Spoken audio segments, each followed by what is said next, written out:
Good morning, Your Highness, Excellencies, friends and colleagues.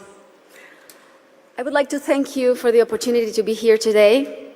It's also an honor to join forces with Educated Child, an organization led by a woman who is an amazing role model, a woman who has shown such relentless dedication to getting every child in school.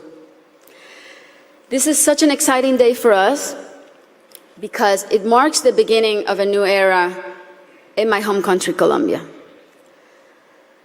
Most of you may know me as an artist, as an entertainer, and that's indeed my calling and what I've been doing since I was 13 years old. But I never would have imagined when I started out that my work as an artist would end up being the vehicle for me to serve my greater purpose in life of working towards eradicating poverty through the power of education. As a Colombian citizen, inequality is a concept that sadly one becomes very familiar with at a very young age. It's a country like many others in Latin America where a few have a lot have almost nothing, and where if you're born poor, you will almost certainly die poor, and where people don't access equal opportunities. And because of that, generation after generation after generation live trapped in the same vicious cycle fed by prejudice and inaction. Growing up in my country when I was around 8 years old, I remember I saw kids my age who, instead of being in school, were already working in the streets, were barefoot in the park, kids like me, whose reality was completely different than mine, only because of the circumstances into which they were born. It was really hard for me to accept that something so unjust didn't have a solution. There had to be something that could be done. So I often asked myself why the adults around me were so resigned to the fact that these kids, who were just like me, or even their own children, were living in a parallel reality so different and so cruel. As Kofi Annan put it, poverty is intolerable in a world of plenty. So as soon as I had some success, the first thing I wanted to do was to invest as many resources as I could into what later would become the most meaningful project of my life, working for children. So I set out to find a team of people who dreamed big and worked hard and thought like me to help me right the wrongs that I had witnessed throughout my entire childhood. And that's when our foundation, the Barefoot Foundation, Pies Descalzos Foundation, was born. I knew, and I was only 18 years old then, but I knew that I wanted to focus on children and improving their lives, but I didn't know where to start. So I really felt that I needed to learn what the roots of inequality and low social mobility were. So I decided to study the reasons why children were working in the streets, or why some children were being recruited by the violent organizations like the paramilitary or the guerrillas. Why were so many children suffering from chronic malnutrition?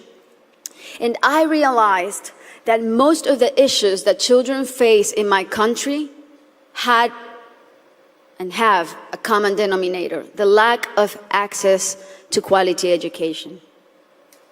To me, it became crystal clear that education was the surest way to give all of these kids the best fighting chance of improving their circumstances in life, because education is the great equalizer.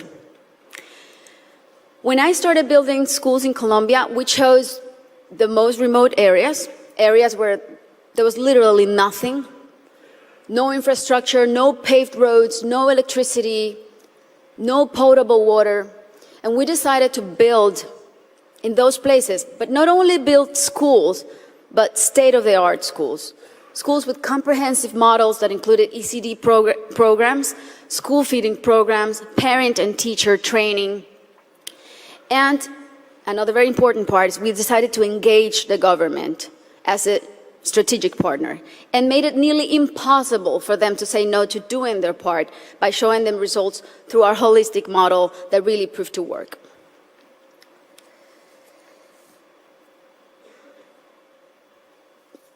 We noticed that as soon as a school is built in those places, everything is transformed.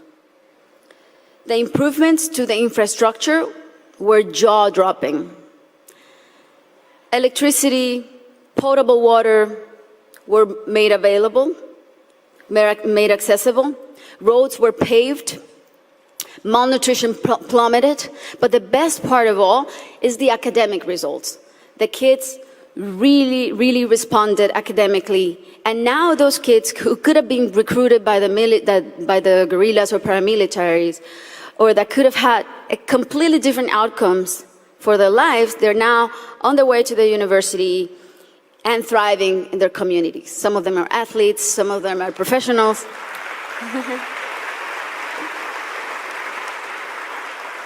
That's why it really is a thrill to work for education. That's why I'm so passionate about it, because I've really seen results that are as palpable as this podium. And seeing all these success stories that have a name and a last name has been one of the most rewarding things I've done in my lifetime, even more so than winning Grammys, I think.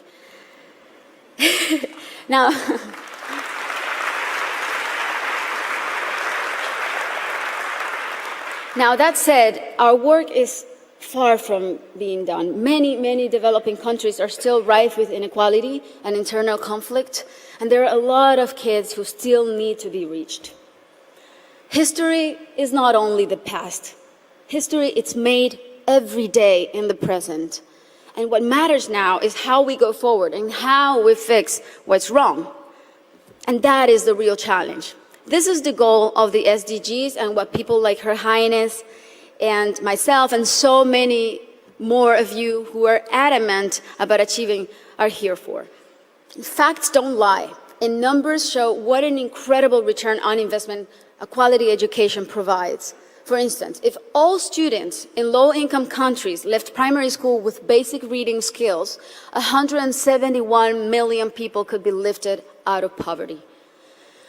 Systemic change often begins from the bottom up rather than the top down.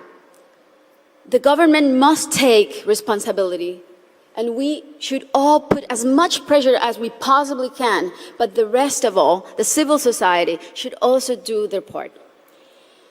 What we have discovered, both at Pies Descalzos and Educated Child, is that many times only one single barrier to entry, such as no access to transportation or basic needs like a functioning bathroom, can prevent a kid from attending school or even put them at risk of dropping out. Sometimes all it takes to change a child's life is the security of a hot meal in school or the ease of being able to hop on a bus that will leave you safely at your classroom's door. It's as simple as that. And these are simple interventions, and they don't cost a lot. The biggest effort really is in mapping the communities, in going door to door, searching for the out-of-school children, talking to the parents, talking to their families. Giving a name and putting a story behind these children is the first step to start rewriting their story. Over the next 3 years, we pledge to get 54,000 kids who are out of school or at risk of dropout into the educational system. Ultimately, more than 295,000 people will benefit from this project, including children, teachers, families, and community members. New schools and classrooms will be built. School kits and uniforms will be distributed. Children will be enrolled in school, feeding and transportation programs. Teachers will be trained in strategies and in how to identify those students who are at risk so they can receive psychosocial support. And we are extremely confident that this partnership is only the beginning. and will be the model to replicate throughout my country until not a single child is out of school. This is our responsibility. Thank you. This is our responsibility to our children and our debt to fulfill for the generations to come. Thank you very much.